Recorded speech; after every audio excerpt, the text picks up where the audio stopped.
अब जरा सोच के देखो, खूबसूरत लड़कियों का एक गैंग जो 3 सालों तक सेम बैंक में चोरियां करता रहा, पर इसके बावजूद भी न तो पुलिस को इसकी खबर लगी और न ही बैंक स्टाफ को। पर 3 साल बाद कुछ ऐसा हुआ जिससे इनकी सारी मेहनत मिट्टी में मिल गई और इनकी एक छोटी सी गलती ने इन्हें सलाखों के पीछे डाल दिया। पर अगर आपको लगता है कि ये कहानी यहाँ पर खत्म हो गई है तो आप बिल्कुल गलत हो, क्योंकि इस कहानी के एंड में आपको एक जोरदार ट्विस्ट मिलेगा, इसलिए इस वीडियो को एंड तक देखना। अब इस कहानी की शुरुआत में हम 3 अलग अलग फैमिलीज को देखते हैं जो ढेर सारे पैसों को बर्बाद करने की कोशिश कर रहे थे, क्योंकि इन्हें डर था कि पुलिस कभी भी इन्हें गिरफ्तार कर लेगी। अब इन 3 फैमिलीज में एक फैमिली थी ब्रिजेट और डॉन की, दूसरी फैमिली थी जैकी और बॉब की, और तीसरी फैमिली थी नीना और बैरे की। अब इस सिचुएशन को समझने के लिए हमें इस कहानी में 3 साल पीछे जाना होगा। एक दिन ब्रिजेट अपनी पड़ोसी मिंडी की पार्टी में गई, जहाँ उसे पता चला कि डॉन उनका घर बेचने वाला है। ये सुनकर वो फौरन अपने घर आई और डॉन से इस बारे में बात की। दरअसल डॉन एक नंबर का कामचोर है और पिछले कई महीनों से बेरोजगार बैठा है, और इसके चलते अब इनके सर पर $3 लाख का कर्ज भी है, और इस कर्ज को उतारने के लिए उन्हें इस घर को बेचना ही होगा। यहाँ ब्रिजेट कहती है कि हम दोनों कोई न कोई नौकरी ढूंढ लेंगे ताकि हमें घर बेचने की नौबत न आए। अब अगले दिन ब्रिजेट ढेर सारे जॉब इंटरव्यूज पर गई, लेकिन सभी कंपनीज ने उसे नौकरी देने से इनकार कर दिया, क्योंकि ना तो ब्रिजेट के पास कोई डिग्री थी और तो और उसकी उम्र भी काफी ज्यादा थी। अब उस शाम जब ब्रिजेट न्यूज़पेपर में जॉब आर्टिकल्स पढ़ रही थी, तब उसकी काम वाली बाई ने बताया कि उसका दिया हुआ चेक फिर से बाउंस हो चुका है। अब ये औरत ब्रिजेट के हालातों को जानती थी, इसलिए उसने ब्रिजेट को एक बैंक में साफ सफाई का काम दिलवा दिया। अब जब ब्रिजेट साफ सफाई करने के लिए सिक्योरिटी रूम में गई, तो स्क्रीन पर दिख रहे कैश को देखकर उसका मुंह खुला का खुला रह गया। पर तभी इस बैंक का मैनेजर क्लोवर उसके पास आया और उसे चेतावनी देते हुए बोला कि इस बैंक के अंदर हर एक स्टाफ पर कड़ी नजर रखी जाती है, इसलिए तुम कुछ उल्टा सीधा करने का सोचना भी मत। इसके बाद ब्रिजेट बैंक के श्रेडिंग रूम में गई, जहां उसकी मुलाकात नीना से हुई। नीना इस बैंक में सभी फटे पुराने नोटों को बर्बाद करने का काम करती है। अब जब ब्रिजेट ने इतने सारे पैसों को बर्बाद होते हुए देखा तो मानो उसका दिल सा बैठ गया। अब शाम को ब्रिजेट पास के एक सुपरमार्केट में गई और घर की जरूरी चीजों को खरीदने लगी। इसी बीच उसकी नजर एक ताले पर गई जो सेम टू सेम वही ताला था जो कि बैंक में इस्तेमाल होता है, और ये वो मोमेंट था जब पहली बार ब्रिजेट के दिमाग में चोरी करने का ख्याल आया। अब अगले दिन उसने पूरे बैंक की रेकी की और बहुत सी अहम बातों का पता लगाया, जैसे कि कैमरास की पोजीशन, कौन सी चाबी से कौन सा ताला खुलता है, और सबसे इम्पोर्टेंट बात कि बैंक में आने वाला कैश किस डिपार्टमेंट से किस डिपार्टमेंट तक जाता है। यहाँ ब्रिजेट ने नोटिस किया कि इन पैसों को मूव करने के लिए एक बड़े से बॉक्स का इस्तेमाल होता है, और इस बॉक्स पर लगे ताले की चाबी 3 जगहों पर मौजूद है। इसकी पहली चाबी थी सॉर्टिंग रूम में, जहाँ फटे पुराने नोटों को नए नोटों से अलग किया जाता था। इसकी दूसरी चाबी थी ट्रेजरी डिपार्टमेंट के हेड एजेंट वेन के पास, और इसकी तीसरी चाबी थी श्रेडिंग रूम में, जहाँ पर नीना काम करती है। अब ये सब जानने के बाद ब्रिजेट का काम था ऐसा लोगों को ढूंढना जो इस काम में उसका साथ दे सके। खैर, अगले दिन उसने नोटिस किया कि सिक्योरिटी स्टाफ बैरी और शॉन नीना पर लाइन मार रहे थे, लेकिन नीना ने उन्हें घास नहीं डाली और चुपचाप बैंक के बाहर आ गई। अब बाहर निकलते ही ब्रिजेट ने उसे रोक लिया और उसे अपने प्लान के बारे में बताया। हालांकि ये प्लान सुनते ही नीना ने इसके लिए साफ इनकार कर दिया और ब्रिजेट को उससे दूर रहने को कहा, लेकिन ब्रिजेट ने भी हार नहीं मानी और नीना का पीछा करते हुए उसके घर तक आ पहुंची। यहाँ उसने नीना को वो ताला दिखाया जो कि बैंक में इस्तेमाल होता है। अब इस ताले को देखकर नीना काफी घबरा गई और ब्रिजेट को यहाँ से जाने को कहा। अब फिलहाल तो ब्रिजेट यहाँ से चली गई, पर अगले दिन उसने नीना के लॉकर में बहुत से महंगे स्कूल के प्रोस्पेक्टस डाल दिए। ये देखकर नीना का मन भी बदल गया, क्योंकि वो अपने बच्चों को अच्छे से अच्छे स्कूल में भेजना चाहती थी। फाइनली वो ब्रिजेट के प्लान में शामिल हो गई और अब इन्हें केवल एक साथी की जरूरत थी, इसलिए इन्होंने जैकी नाम की एक लड़की को चुना, क्योंकि वो काफी खुशमिजाज थी, इसलिए बैंक में किसी को भी उस पर शक नहीं होता। इसके बाद ये तीनों एक बार में पहुंचे और अपने प्लान को डिस्कस करने लगी। उन्होंने जैकी को पूरा प्लान समझाया और जैकी बिना कोई सवाल किए इस प्लान में शामिल हो गई।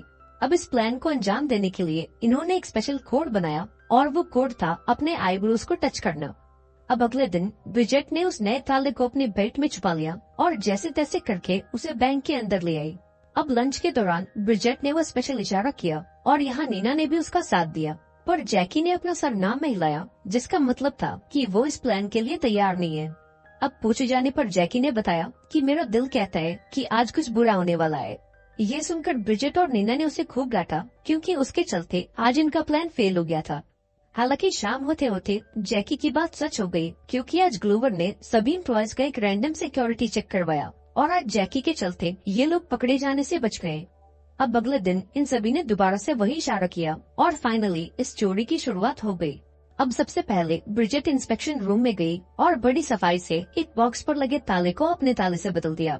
इसके बाद वो जैकी से मिली और उसे उस बॉक्स का नंबर बताया जिसके ताले को उसने चेंज किया था।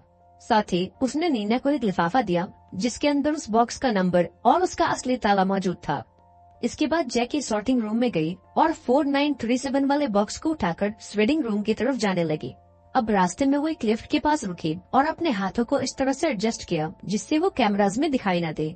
इसके बाद उसने बड़ी सफाई से उस ताले को खोल दिया और नोटों के ढेर सारे बंडल्स को पीछे मौजूद कचरे के डब्बे में डाल दिया। अब अपना काम पूरा करने के बाद वो श्रेडिंग रूम में पहुंची, जहां नीना ने उस नकली ताले को निकालकर उस पर बैंक वाला असली ताला लगा दिया ताकि किसी को भी इन पर शक न हो।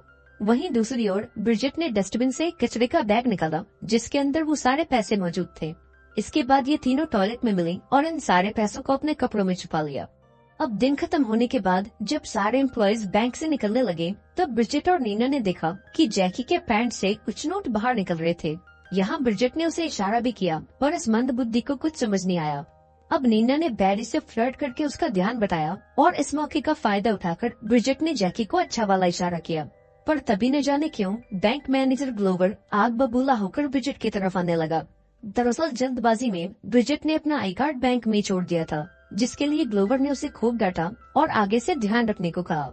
अब इस दौरान जैकी की नजर भी उन नोटों पर गई और उसने दोबारा से उन्हें अंदर धकेल दिया। फाइनली ये तीनों सही सलामत बैंक से बाहर आ गए और फौरन ब्रिजेट के घर पहुंचे। इसके बाद इन्होंने पैसों की गिनती की और इन्हें आपस में बांट लिया। इन तीनों ने सिर्फ एक दिन के अंदर $90,000 यानी कि कुल 75 लाख रुपए की चोरी की थी। अब इतने सारे पैसे देखकर ये सभी खुशी के मारे पागल हो गए और एक दूसरे पर पैसों की बारिश करने लगे। लेकिन अगले ही पल डॉन कमरे में एंटर हुआ और इतने सारे पैसे देखकर उसका दिमाग भी सुन्न हो गया। अब ब्रिजेट ने उसे पूरी बात बताई, जिसे सुनकर डॉन को काफी गुस्सा आया। उसने ब्रिजेट को ये सब करने से मना किया, लेकिन ब्रिजेट ने भी साफ साफ कह दिया कि जब तक उनका कर्ज उतर नहीं जाता वो ये चोरियां करती रहेगी। अब अगले दिन नीना अपने शहर के सबसे बड़े स्कूल में गई और यहाँ अपने बच्चों का एडमिशन करवाया। वहीं दूसरी ओर ब्रिजेट डॉन के साथ बैंक में गई और अपने आधे कैश को बैंक में रखवा दिया। अब ऐसे ही दिन गुजरते गए और ये तीनों औरतें बैंक में लगातार चोरियां करती रहीं। अब चाहे बैंक में कितनी भी सिक्योरिटी क्यों न हो, ये लोग चोरी करने का कोई न कोई रास्ता ढूंढ ही लेते।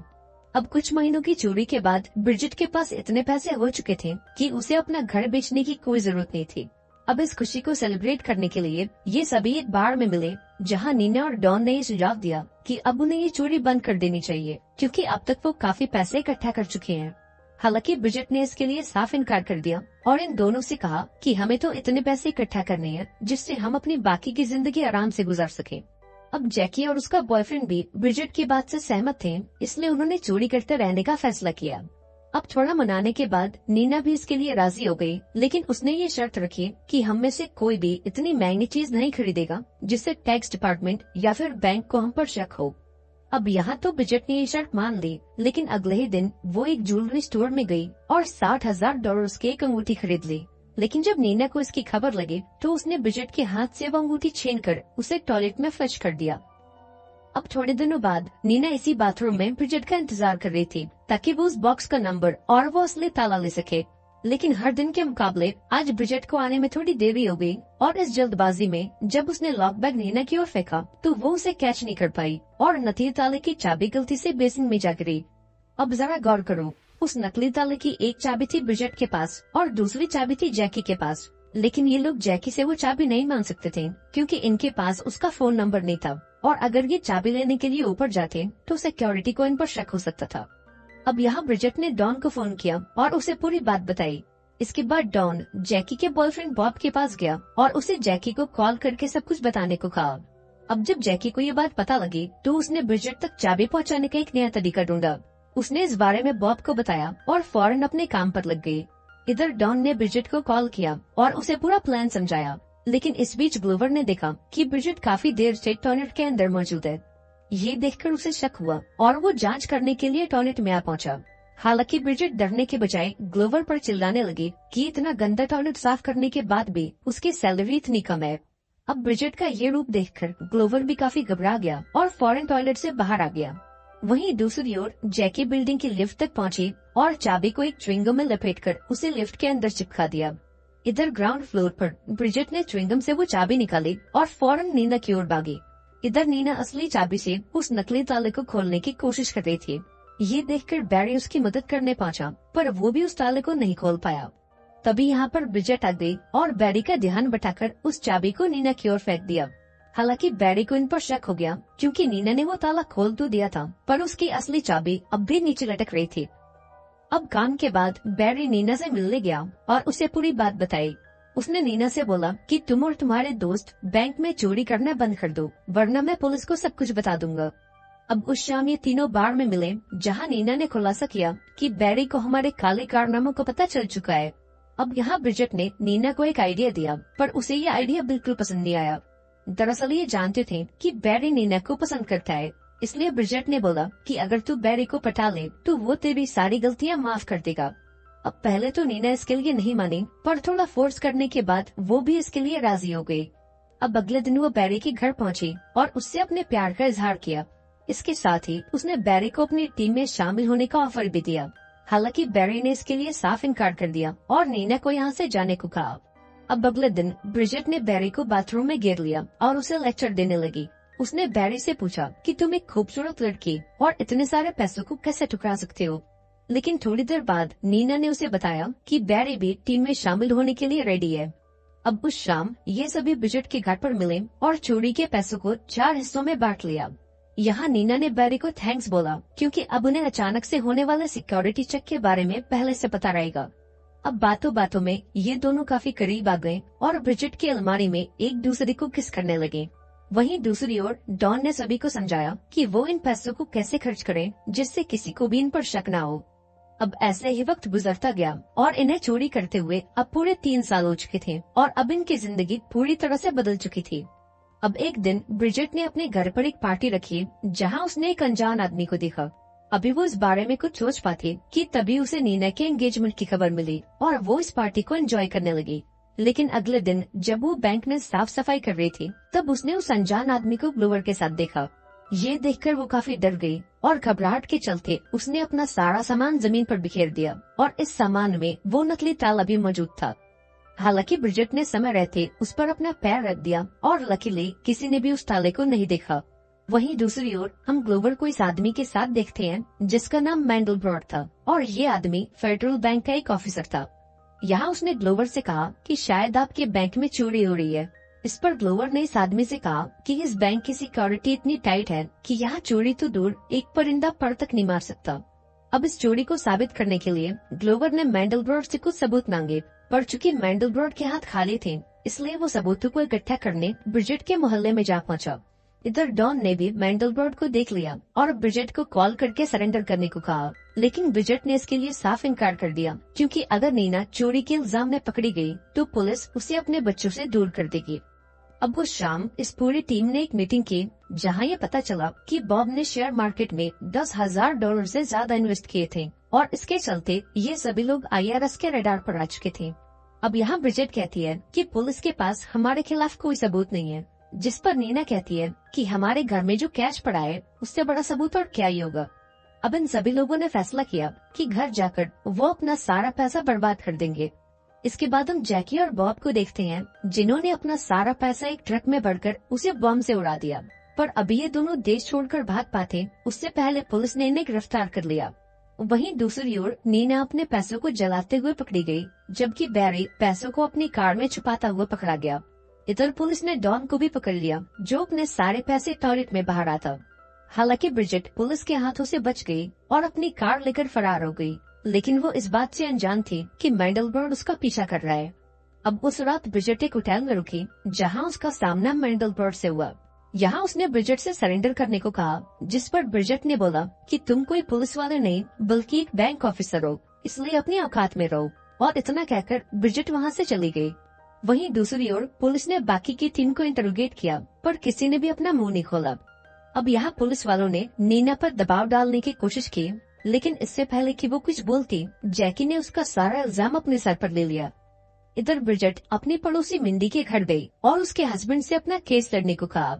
अब पहले तो ब्राइस ने ये केस लेने से मना कर दिया, पर जब ब्रिजेट ने उसे पैसों का लालच दिया तो वो इसके लिए राजी हो गया। इसके बाद वो ब्रिजेट के साथ पुलिस स्टेशन पहुंचा और पुलिस वालों से कहा कि आपके पास इस बात का कोई सबूत नहीं है कि बैंक से पैसों की चोरी हुई है।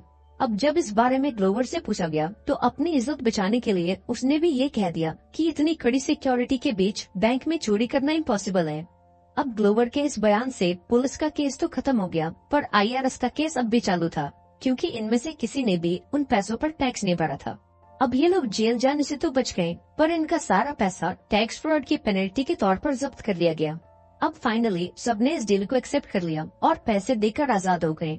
इसके बाद ये सभी लोग अपने अपने रास्तों पर निकल गए और पूरे 8 महीनों बाद ब्रिजेट, नीना और जैकी दोबारा से उसी बार में मिले। अब यहाँ ब्रिजेट ने इन दोनों को बताया कि उसने बार के स्टोर रूम में ढेर सारे पैसे जमा कर रखे हैं और इन पैसों की मदद से ये लोग अपनी बाकी की जिंदगी आराम से गुजार सकते हैं। आई होप आपको आज की कहानी पसंद आई होगी। अगर आपको ये वीडियो अच्छी लगी हो तो इसे लाइक कर देना और चैनल को भी सब्सक्राइब कर देना और मुझे कमेंट में बताना कि आपको इस कहानी की एंडिंग कैसी लगी।